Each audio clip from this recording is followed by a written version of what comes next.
Halo semuanya, kembali lagi di Youth News Talk. Kali ini bersama gua Felix, dan kita hari ini ada tamu yang spesial nih, yaitu Ko Jeffrey. Hai semuanya. Iya, apa kabar kok? Baik Felix. Sehat-sehat semua? Sehat. Amin.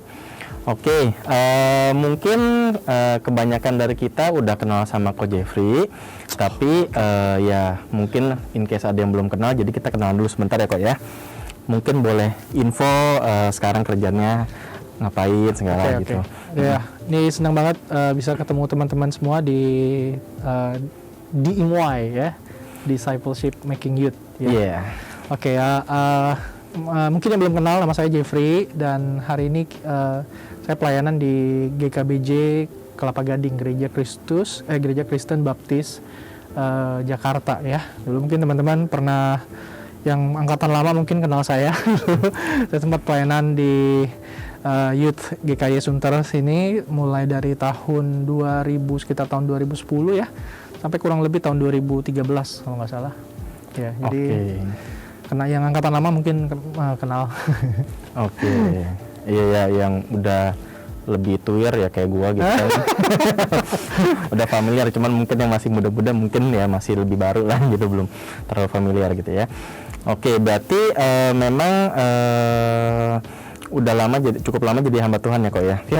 Ya. Okay. Saya pelayanan itu setelah tamat kuliah dari tahun 2008 ya.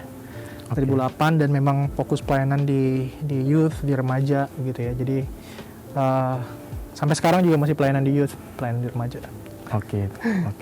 Emang ada spesifik mau pelayanan di youth gitu? Iya. Jadi karena buat saya sih pelayanan anak muda itu jadi beban khusus ya. Jadi beban khusus, dan saya berpikir bahwa memang pelayanan anak muda itu butuh pembina ataupun mungkin youth pastor yang memang sudah cukup lama punya experience untuk pelayanan. Kalau enggak, pelayanan youth itu jadi kayak, kalau saya lihat jadi kayak bahan, misalnya ada yang, walaupun saya nggak bilang bahwa fresh graduate itu nggak bagus ya, tapi maksudnya pasti kan mereka lebih less experience ya. Jadi waktu masuk ke dalam gereja, akhirnya nanti kebanyakan anak mudanya dapat pembina yang baru, ganti-ganti begitu ya. Nah, saya sih punya visi justru anak muda itu punya pembina yang bisa punya experience lebih banyak, sehingga ke bawahnya itu mau mentorship dan sebagainya itu bisa lebih jalan, saya pikir ya. Dan komunikasi ke leaders, yang top leader yang ada di atas juga saya pikir akan lebih smooth gitu. Oke. Ya memang ya, ya thank you banget ya Ko Jeffrey bisa datang di sini, dan juga ya memang dulu pas ya pelayanan di Sunter juga kita juga cukup merasakan gitu. Nah, ya dan kita juga sekarang ya makanya undang Ko Jeffrey juga di sini karena ya mungkin udah pengalaman juga. Ya kita ada mau yang ngobrol-ngobrol sedikit lah gitu kan, dari mungkin juga ada dari pengalaman Ko Jeffrey juga selama ini melayani anak-anak muda ya di beberapa gereja gitu ya. Karena kan kita kan ya di sini ya mungkin anak muda zaman sekarang juga lebih kritis ya, dan juga punya banyak pertanyaan gitu kan. Apalagi kita ya mungkin ya sebagai orang Kristen gitu kan, dengan dibombardir dengan ya kehidupan sekuler gitu kan zaman sekarang kan, jadi kan mungkin kadang ada sedikit krisis identitas juga gitu. Ya seperti itu. Ya mungkin ya kita hari ini ada ngobrol-ngobrol sedikit beberapa pertanyaan mungkin yang banyak anak muda juga pernah menanyakan itu, dan juga ya mau tahu dari sisi Ko Jeffrey gimana gitu ya pendapatnya. Oke. Nah ya mungkin kita ya pertama aku mau nanya nih kok tentang keselamatan ya kok ya. Jadinya kan mungkin kan kita sedikit berbeda gitu kan dengan yang lain-lain gitu kan, bahwa kita merasa diajarin itu ya Tuhan Yesus itu juru selamat kita satu-satunya gitu. Nah tapi sebenarnya perbuatan dari kita itu sebenarnya bisa nggak sih, ngefeknya nggak sih ke keselamatan kita gitu kok? Ya ini topik yang menarik begitu ya, dan buat saya sih ini topik yang udah dari abad ke abad diperbincangkan dan diperdebatkan. Dan kalau kita belajar sejarah gereja dan teologi daripada sejarah gereja itu sendiri, pandangan tentang keselamatan itu kan gak cuma satu ya. Cuman mungkin kita akan sama-sama pengen belajar dari teologi Injil itu seperti apa, ya kan, karena kita berada di payung itu gitu. Tetapi konsep ini nggak cuma satu begitu, bahwa tentang keselamatan itu nggak cuma satu. Kalau kita belajar teologi ada beberapa konsep yang lain begitu ya. Jadi nggak usah kaget teman-teman kalau ngobrol, kok beda begitu, padahal sama Kristen, ya, sama Kristen, padahal tapi bisa beda gitu, karena memang ada beberapa teori begitu. Nah, kalau ditanya perbuatan itu bisa pengaruhi keselamatan nggak? Atau bisa nggak dengan perbuatan kita itu mendapatkan keselamatan? Nah, buat saya sih mungkin kita perlu bertanya sebenarnya keselamatan itu apa dulu. Oke. Iya kan? Iya. Jadi sebelum kita masuk ke pertanyaan itu, keselamatan itu apa sih gitu ya? Nah, kalau saya cek misalnya di Perjanjian Baru itu kata keselamatan itu sebenarnya dipakai satu istilah soteria. Soteria. Ya, dan soteria itu kalau diterjemahkan gamblangnya itu deliverance kalau dalam bahasa Inggris. Deliverance itu artinya apa ya? Kelepasan gitu ya. Deliver gitu ya. Ya, kita di-deliver, kita dilepaskan dari sesuatu. Jadi dari situ, dari kata itu aja kita udah bisa kebayang bahwa yang namanya keselamatan itu artinya kita itu dilepaskan dari sesuatu. Nah, sesuatu itu apa? Sesuatu yang pasti kan mengekang kita, membelenggu kita. Dan kalau kita mau jawab pertanyaan apa yang membelenggu kita, apa yang selama ini mengikat kita, Alkitab jelas memberikan kita gambaran bahwa yaitu dosa. Dosa yang membelenggu kita, dosa yang mengikat kita. Nah, di dalam teologi Injil itu ada dua sebenarnya aspek dari masalah dosa. Yang pertama itu dosa itu merusak relasi kita dengan Allah. Jadi relasi kita itu rusak dan kita itu terpisah oleh Allah. Keterpisahan itulah yang kita sebut sebagai kematian. Jadi kalau didefinisikan kematian itu apa sih? Keterpisahan. Seperti Adam dan Hawa gitu ya. Ya, jadi Adam dan Hawa mengalami kematian secara rohani, ya, keterpisahan dari Allah. Dan kita kan mengenal kematian itu ada 3 ya. Jadi ada kematian secara jasmani tentunya, dan kemudian kematian secara rohani, kita terpisah relasinya dari Allah, dan kemudian nanti kematian kekal di mana kita ya udah terpisah selamanya dari Allah. Nah, itu yang pertama, bahwa dosa itu relasi kita dengan Allah. Itu sebabnya kenapa Paulus kan dalam Roma 6 ayat 23 dia bilang upah dosa adalah maut. Dan maut itu diartikan bahwa memang kita terpisah dari Allah gitu. Nah, yang kedua adalah begini. Dosa itu merusak natur kemanusiaan kita, yang sebenarnya Tuhan menciptakan kita baik sekali gitu, luar biasa ya. Tapi karena dosa rusak natur. Jadi kita mengalami corruptions di dalam diri kita, dalam kehendak, dalam keinginan, dalam pikiran, dalam perbuatan kita. Nah, itu efeknya bisa kemana-mana. Efeknya bahkan bisa nggak hanya merusak relasi kita dengan Allah, tetapi juga relasi kita dengan sesama. Relasi kita dengan semesta, dengan alam. COVID misalnya.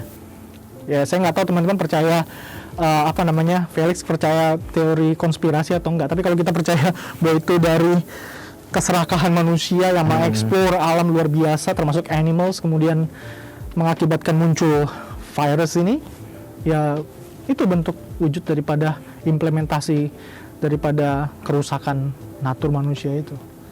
Gitu. Jadi relasi dengan alam pun rusak gitu ya. Nah, kondisi itu kan mengikat kita nih. Tadi kita terpisah dari Allah gitu ya. Natur kita rusak. Itu jadi itu kondisi itu kan mengikat kita, membelenggu kita, sehingga Paulus itu pakai istilah, kalau dalam tulisan Paulus itu kita itu disebut hamba dosa. Kita diperbudak bahkan. Ya kan? Betul. Jadi diperbudak. Jadi Tuhan kita tuh ibaratnya kayak dosa. Nah, sekarang gimana caranya supaya kita lepaskan dari belenggu ini? Pakai penggambaran Paulus bilang begini, orang yang terpisah dari Allah itu mati. Mati karena dosa dan kesalahan kita, itu dalam Efesus ya. Jadi dia bilang kamu udah mati dahulu karena kesalahan kamu, karena dosa-dosa kamu. Gitu. Orang mati bisa usaha nggak sih? Jelas nggak bisa lah ya. Bisa berbuat ya? Nggak bisa ya? Jadi kalau ditanya perbuatan kita bisa menyelamatkan kita. Lah gimana, kita mati kok. Oke. Gitu.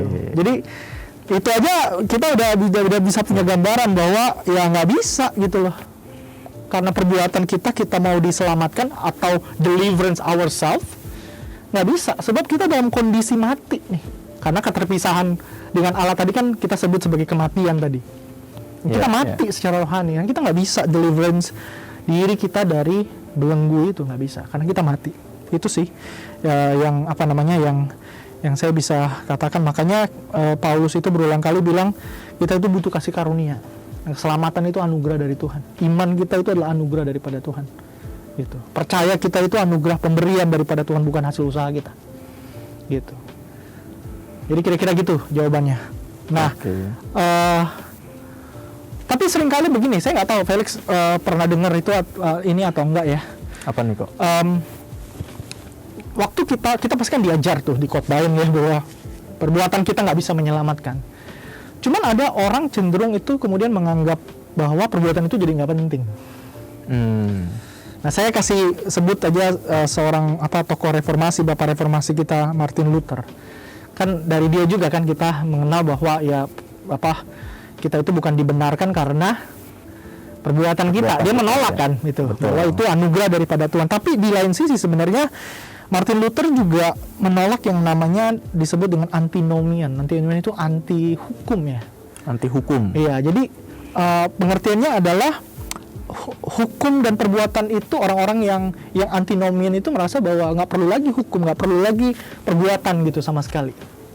Padahal Martin Luther ya itu memang berkata bahwa orang dibenarkan itu karena memang anugerah daripada Tuhan. Tetapi perbuatan baik itu tetap penting. Sebab perbuatan baik itu jadi tanda orang itu sebenarnya sudah punya keselamatan atau belum. Sudah diselamatkan atau belum. Jadi sebagai tanda. Betul. Bahwa sudah diselamatkan gitu ya kayak. Jadi kalau ada orang yang bilang bahwa dia sudah diselamatkan tapi tidak ada perbuatan baik, moralnya nggak baik gitu ya, itu kita akan tanda tanya besar. Benarkah? Karena ini harus berjalan secara simetris gitu loh. Oke. Kira-kira gitu. Meskipun perbuatan kita tidak bisa menyelamatkan kita, melepaskan kita dari belenggu dosa, karena itu anugerah. Tunggu Tuhan dulu yang berinisiatif memberikan kita anugerah pemberian itu. Tetapi perbuatan setelah kita diselamatkan itu menjadi sebuah tanda bahwa kita memang sudah menerima Tuhan, percaya kepada Tuhan, dilepaskan dari belenggu dosa. Ya kalau kita moralnya tetap rusak ya artinya kan kita masih dalam belenggu kan. Gitu kira-kira. Jadi tetap harus ada perbuatan-perbuatan yang mengikuti keselamatan kita. Gitu kira-kira Alex. Iya, sebenarnya berarti kan ya berarti jawabannya jelas gitu ya. Kalau ditanya, kalau misalnya kita sebagai manusia, apakah perbuatan kita itu bisa ngefek apa enggak keselamatan kita, jelas enggak gitu kan. Tapi di satu sisi yang lain juga tetap ya perbuatan baik itu sebagai jadi tanda bahwa kita sudah diselamatkan gitu. Itu gampangnya ya kalau di Filipi 2:12 itu Paulus itu pakai istilah work out your salvation. Jadi work out. Jadi perbuatan yang keluar dari salvation. Bukan work for your salvation. Jadi Paulus kan bilang kerjakanlah keselamatanmu. Kalimat yang digunakan bukan work for your salvation. Kamu bekerja untuk diselamatkan, bukan. Tetapi kamu work out. Kamu bekerja, kamu berbuat keluar dari perbuatan itu, keluar dari keselamatan yang sudah kamu terima. Ya. Itu sih, Alex. Oke, menarik ya. Terus pertanyaan berikutnya, tapi kok kan mungkin kan kita mikirnya kalau misalnya kan kita juga dengar ya itu kan keselamatan itu kan memang anugerah dari Tuhan gitu kan untuk kita semua gitu. Nah, cuman jadi pertanyaan berikutnya adalah apakah anugerah itu bisa hilang dari kita? Jadi kan kalau misalnya tadi Ko Jeffrey bilang kan keselamatan kita kan juga dicerminkan oleh perbuatan kita. Contohnya misalnya kalau misalnya orang Kristen tuh ya berdosa sedemikian parahnya gitu kan, apakah jadinya itu bisa hilang gitu keselamatannya gitu kok. Ya ini sering ditanyakan kan. Jadi kalau udah diselamatkan bisa hilang nggak keselamatan itu? Gitu. Saya bacain satu ayat dulu ya dari Yohanes 10 ayat 29 supaya kita punya pegangan dulu nih. Oke. Nah, ini Yesus sendiri ngomong begini ya, dia bilang Bapakku yang memberikan mereka kepadaku lebih besar daripada siapapun dan seorang pun tidak dapat merebut mereka dari tangan Bapa. Jadi sekali Bapa itu pegang kita, selamatkan kita, deliver kita dari perbudakan dosa, maka tidak ada satu pun yang tidak bisa merebut. Either itu external force, kekuatan di luar diri kita, ataupun internal force yang ada di dalam diri kita. Kalau Bapa udah merebut itu. Nah, ini yang menjadi penghiburan kita. Gitu. Ya mungkin pernah dengar ilustrasi ya, kalau kita diselamatkan itu kan ibarat kita ikan, kita udah masuk ke akuarium. Ya kan? Nah, kalau kita udah di dalam akuarium, terus bagaimana gitu ya? Kita tetap dalam akuarium, gitu.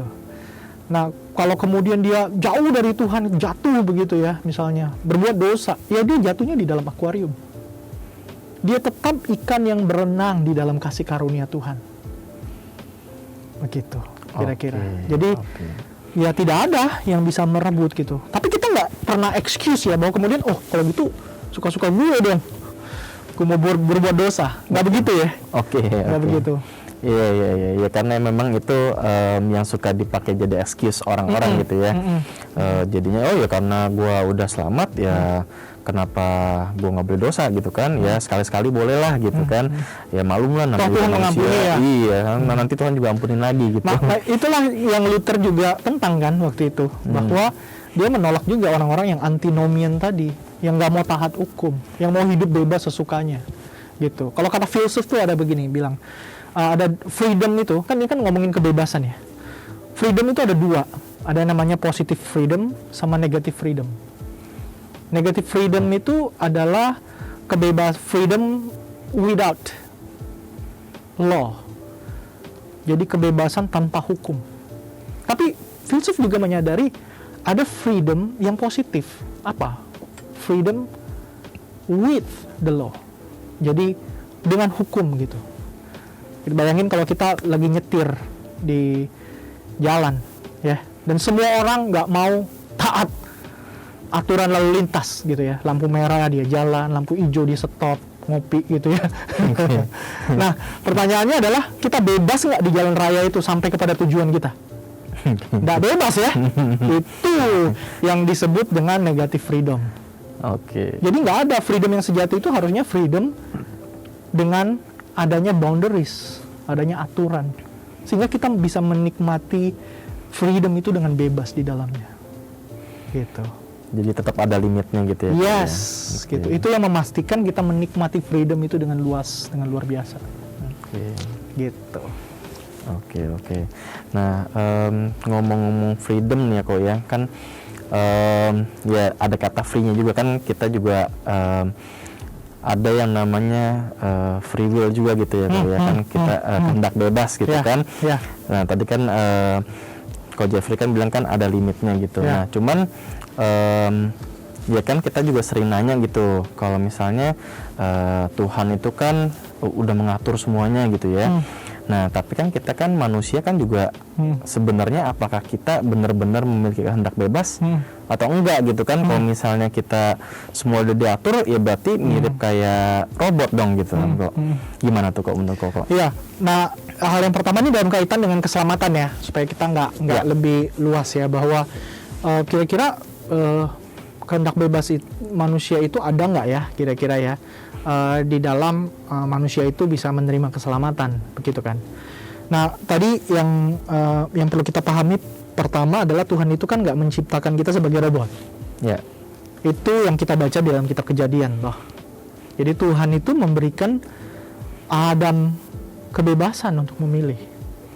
Tuhan meletakkan pohon pengetahuan yang baik dan yang jahat di tengah-tengah taman itu, karena Tuhan ingin dan rindu sekali supaya ciptaan Tuhan yang Tuhan anggap baik ini, manusia ini, itu bisa taat kepada Tuhan dengan kehendak bebasnya, dengan sukarela, bukan sebagai robot. Tapi pada kenyataannya, Adam jatuh. Ya, Adam dan Hawa jatuh, salah menggunakan kehendak bebasnya. Nah, gambaran saya tadi adalah begini. Allah itu pasti mengasihi semua manusia. Yohanes 3 ayat 16 kita udah hafal itu ya. Karena begitu besar kasih Allah akan dunia, bahkan bukan hanya manusia, dunia ini. Kasih Allah begitu besar. Ya. Nah, maka kalau dikatakan kasihnya itu universal kan artinya Tuhan itu kan kayak berikan kebebasan buat kita untuk meresponi kasih Allah itu atau enggak gitu kan. Nah, tetapi sebagai manusia berdosa, tadi saya sudah jelaskan bahwa kita itu seperti orang mati. Orang mati bisa respons nggak sih? Oke. Atau gambaran Paulus yang lain seperti musuh. Gitu. Kalau orang mati kan ya berada di peti mati, kita sayang nih sama orang yang sudah meninggal, entah saudara kita begitu ya. Kita bawain kue tiaw gitu ya. Makan dong kue tiaw. Coba. Kan kita dianggap gila.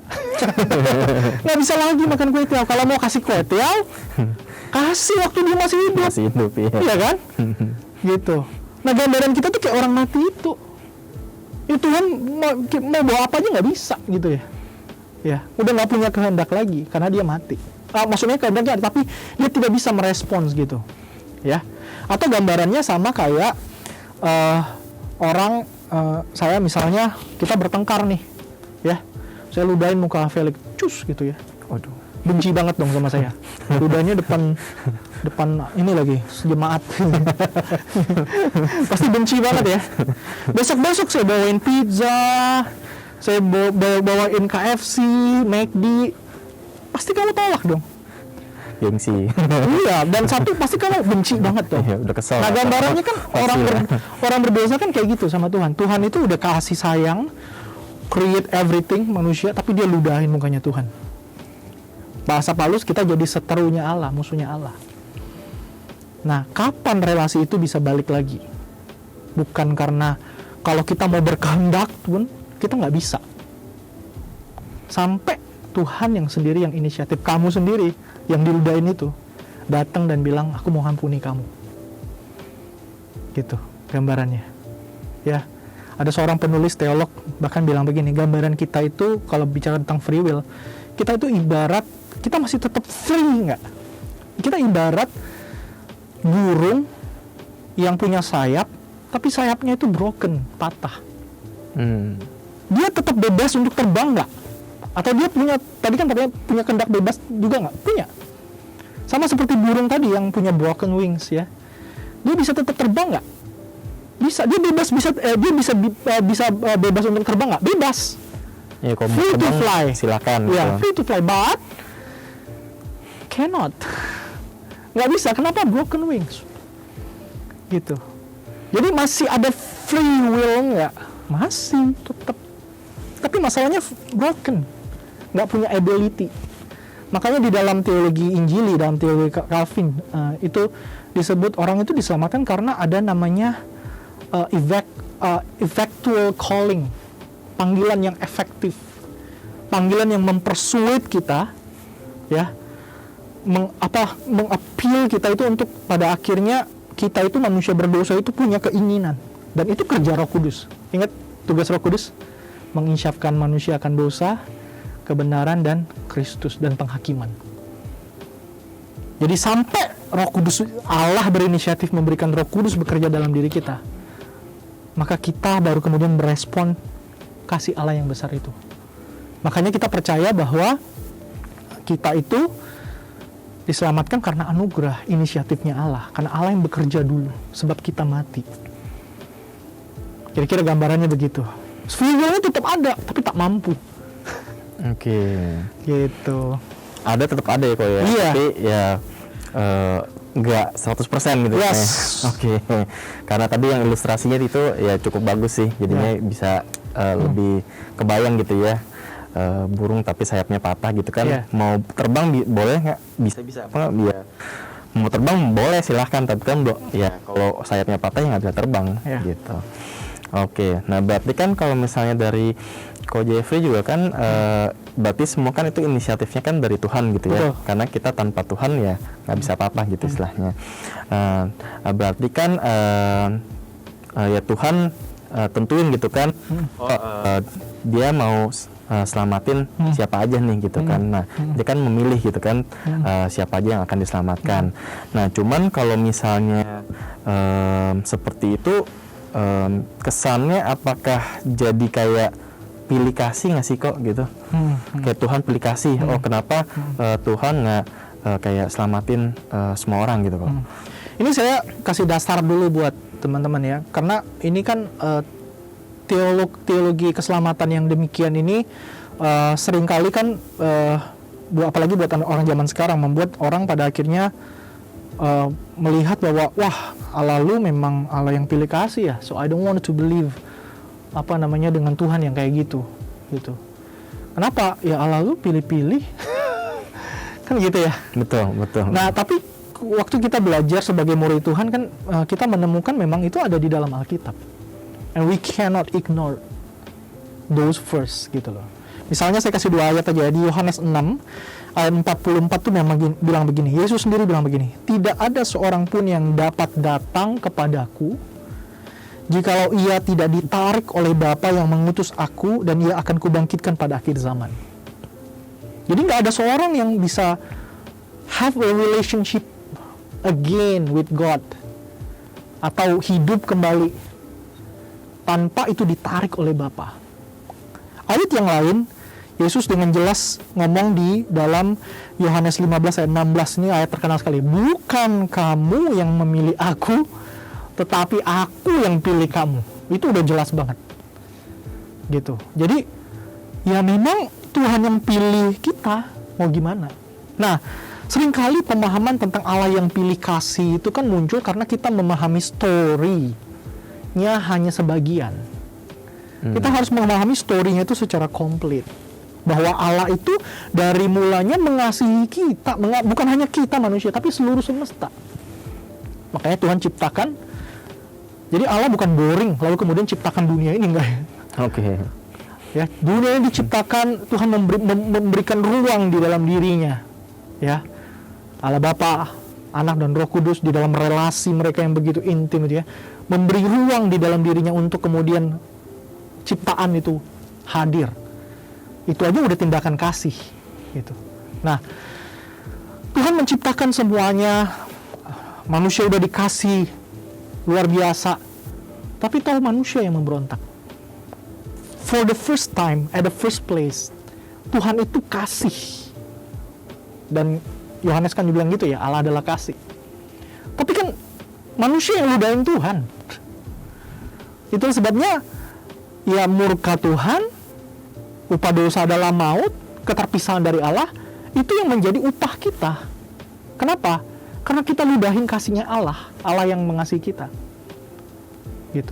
Lalu kemudian Allah yang udah diludahin, ini pakai bahasa saya aja nih. Kemudian punya kerendahan hati karena cintanya begitu besar. Tetapi dia hanya mau mengasihi sebagian. Kok kita bilang pilih kasih? Bukankah itu bentuk daripada dia still extended his love? Jadi bukan pilih kasih, nggak berhak kita ngomong pilih kasih, karena kalau dia mau nggak pilih kasih ya semua binasa, ya kan? Semua manusia berarti upahnya maut. That's all, full stop. Tapi kalau itu kemudian sebagian orang ditentukan oleh Tuhan, dikasihi oleh Tuhan, dikasihi kembali oleh Tuhan, toh itu artinya dia memperpanjang lagi kasihnya. Yang sebenarnya udah full stop sampai dia diludahi, ya udah, upahmu maut.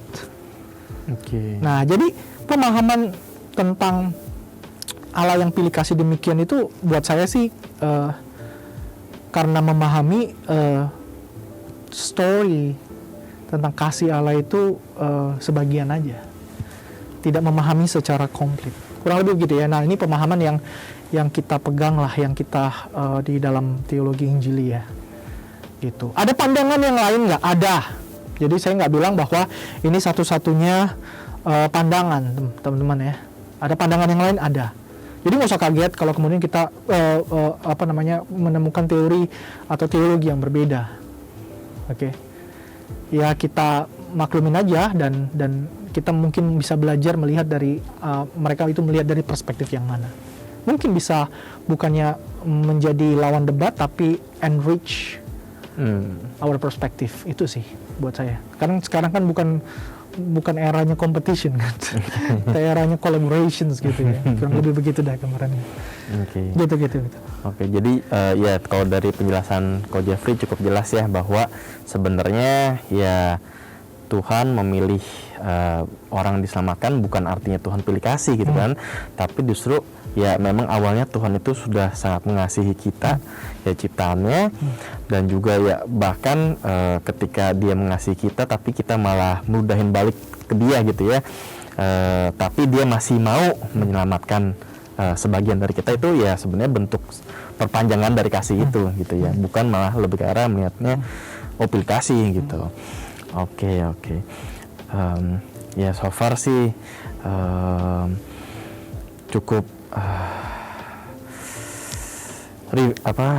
jadinya kita cukup jelas lah ya gitu ya kok ya. Kalau mungkin kan kadang kan orang mikir kalau dari pikir secara sempit gitu kan, sebagian mungkin ya dengan tanpa melihat big story-nya gitu kan, mungkin kan kita suka kadang punya ya sedikit pemahaman yang salah gitu ya, tapi ya dengan ya tadi ada ilustrasi semua juga jadinya lebih bisa lebih paham lah kok gitu ya. Nah sekarang mungkin kalau buat kita nih anak-anak muda nih kok yang ya hidup di zaman now lah ya, kan tentunya kan punya kesulitan, tantangan kesendiri gitu ya. Nah ada tips nggak sih kok gimana caranya kita bisa sharing gitu, membagikan tentang keselamatan yang ya mungkin ya dengan zaman sekarang seperti ini ya ada tantangannya gitu kok. Oke. Dengan kemampuan orang zaman sekarang untuk mengakses berbagai knowledge, mungkin apa yang saya katakan, yang jelaskan tadi udah banyak orang tahu, dan mungkin ada banyak anak muda juga nggak setuju. Ya kan?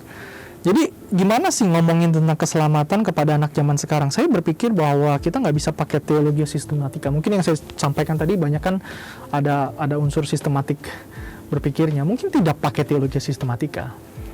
Tapi anak zaman sekarang mungkin kita bisa mulai dengan stories, dengan cerita, dengan kesaksian, gitu. Jadi jangan mulai, saya nggak tahu teman-teman, mungkin masih ada yang mempraktekkan gitu ya.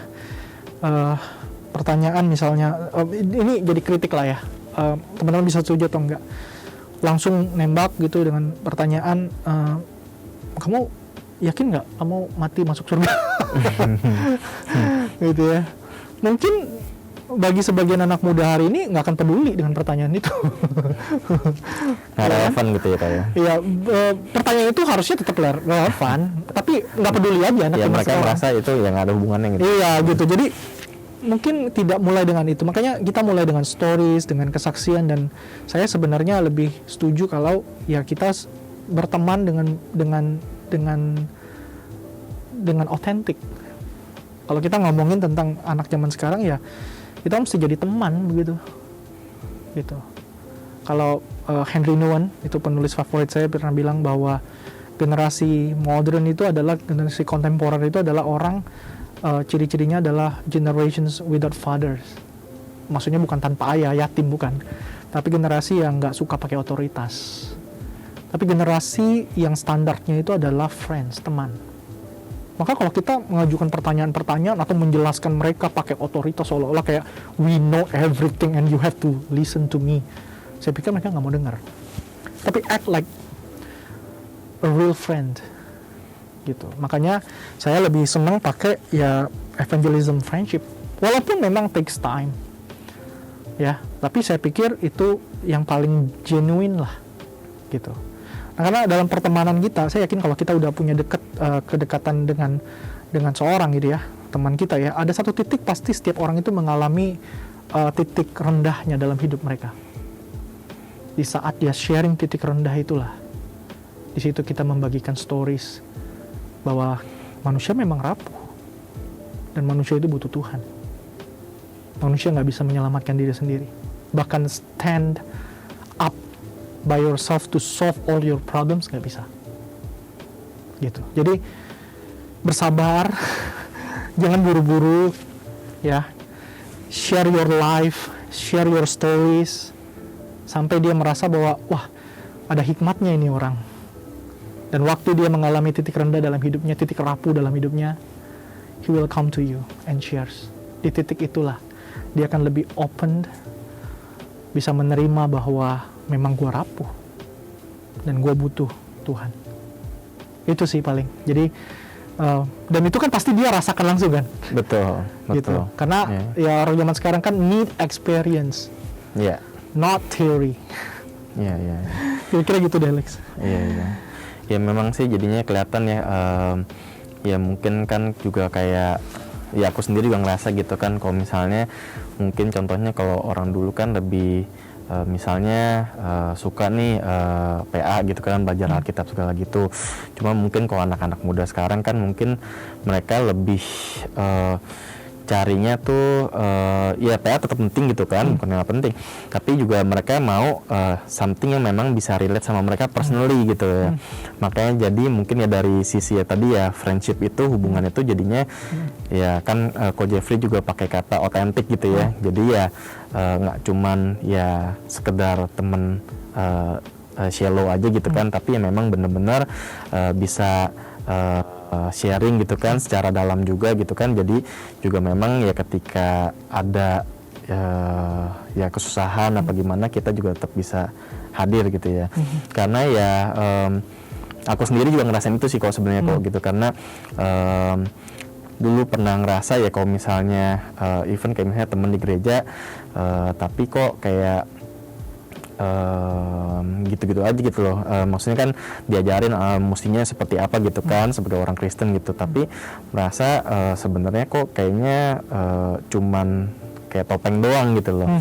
Tapi ya begitu pas kan dulu kan aku kan pernah kuliah di luar gitu kan, bisa ngerasain bahwa pertemanan yang ya otentik itu tuh, jadinya ya bisa sharing secara hati ke hati lah gitu ya, meskipun laki-laki gitu kan, kita kan lebih biasanya lebih tertutup gitu kan, dan juga ya orang timur ya gitu kan lebih nggak mau expose lah gitu kan, our own weakness gitu kan. Cuman ya begitu merasakan itu ya memang kita jadi bisa lebih menerima juga gitu ya.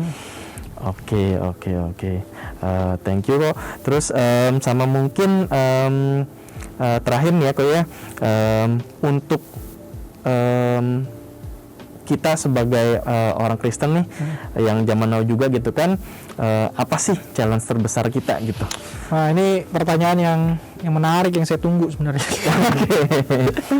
Buat saya sebenarnya pertanyaannya adalah jawabannya adalah teknologi, dan pada waktu yang secara simultan juga loneliness, kesepian. Kenapa saya bilang teknologi ya?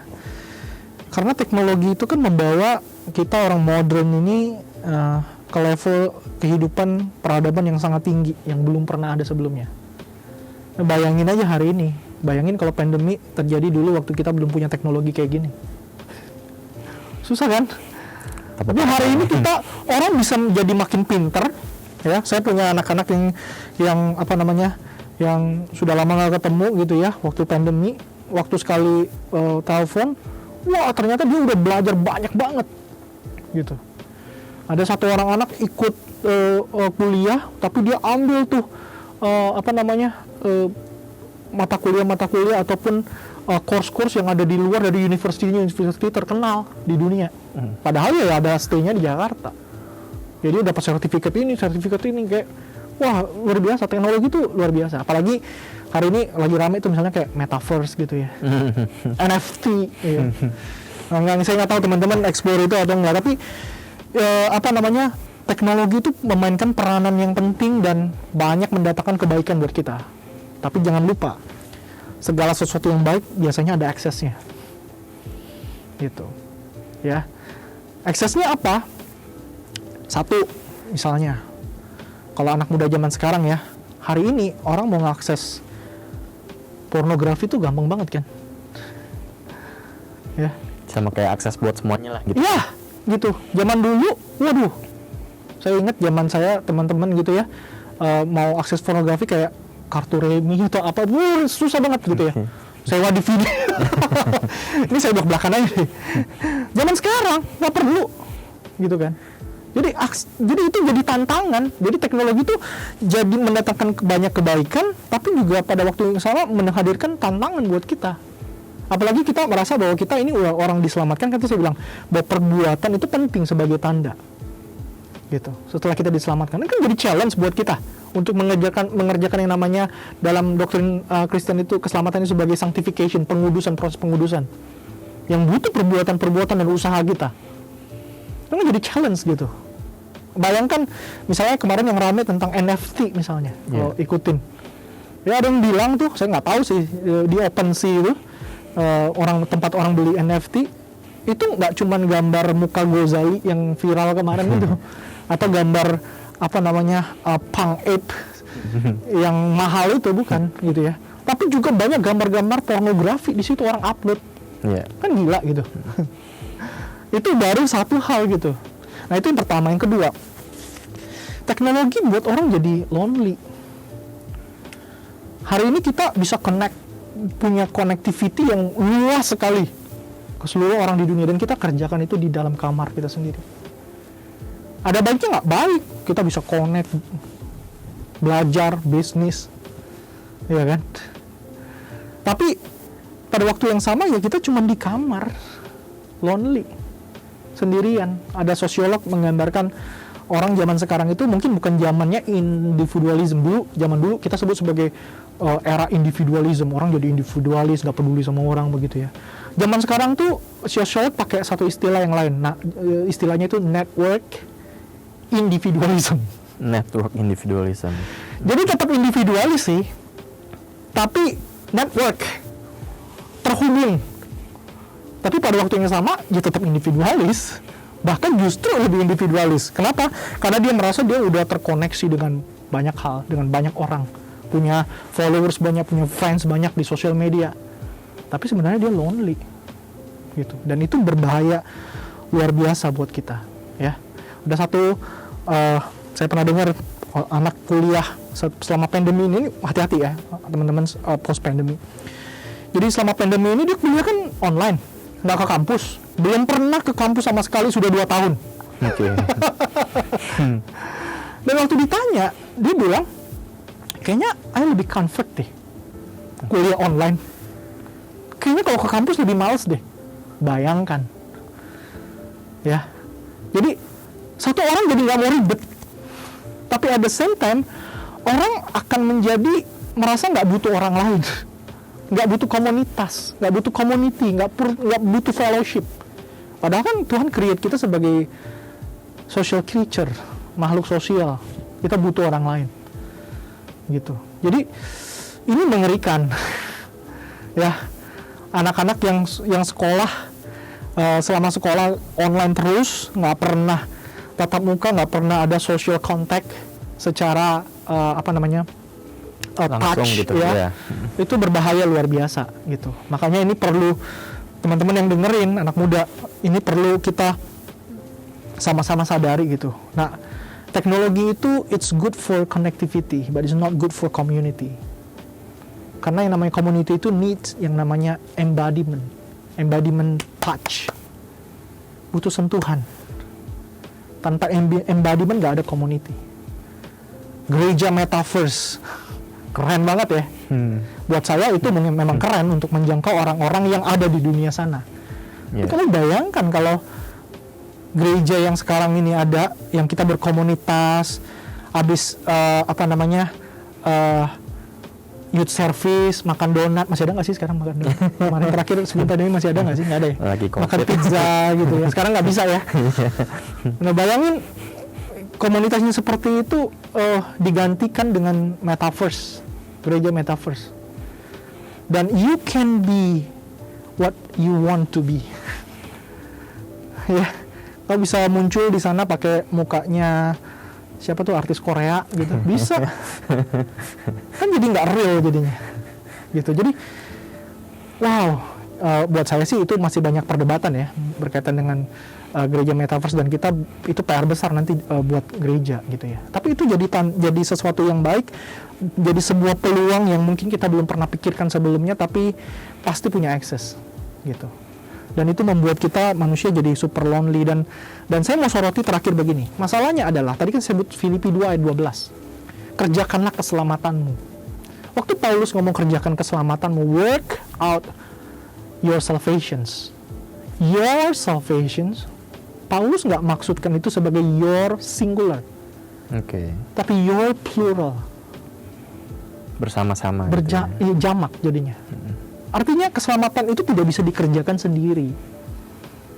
Sedangkan hari ini orang merasa udah cukup puas dengan hanya network tapi sendiri. Keselamatan itu harus dikerjakan di dalam komunitas sesama orang percaya. And we need community, and we need embodiment, perwujudan touch, tatap muka, sebagainya. Itu kita butuhkan tetap. Gitu. Nah itulah tantangan untuk kita hari ini mengerjakan keselamatan, teman-teman. Ya, nggak mudah untuk menghadapinya, tapi kita tetap nggak boleh jadi orang Kristen, anak muda yang anti culture, anti teknologi, nggak boleh. Yang ngurung, yang tahu serius nggak bisa have fun gitu ya. Nggak juga. Saya juga pengen sekali-sekali hadir ke gereja metaverse gitu ya. Get some fun lah gitu. Coba-coba ya kayaknya. Get some fun, tapi ya kita mesti ngerti behind itu apa begitu. Itu sih paling Lex. Oke, thank you banget kok buat ya komen-komennya nih dari tadi nih, benar-benar ya kasih kita insight yang baru gitu kan. Mungkin ya teman-teman juga di sini juga banyak belajar gitu ya dari barusan Ko Jeffrey penjelasannya gitu. Ya thank you sekali lagi ya. Thank you. Semoga ya zaman COVID ini ya bisa tetap jaga kesehatan semua juga dan sukses terus. Jangan lupa nanti main lagi ke sini ke Youth News Talk atau ke Sunter juga ya Kak ya. Thank you. Oke, teman-teman yang mungkin ada pertanyaan dari tadi misalnya ada pengen penjelasan lebih lanjut, atau misalnya ada topik-topik yang mau di request gitu kan untuk podcast kita ke depannya, ya silahkan teman-teman bisa tulis di komen, dan juga jangan lupa juga subscribe channel kita supaya bisa dapat update untuk episode-episode kita ke depannya. Terima kasih semuanya, sampai ketemu di episode berikutnya. Bye.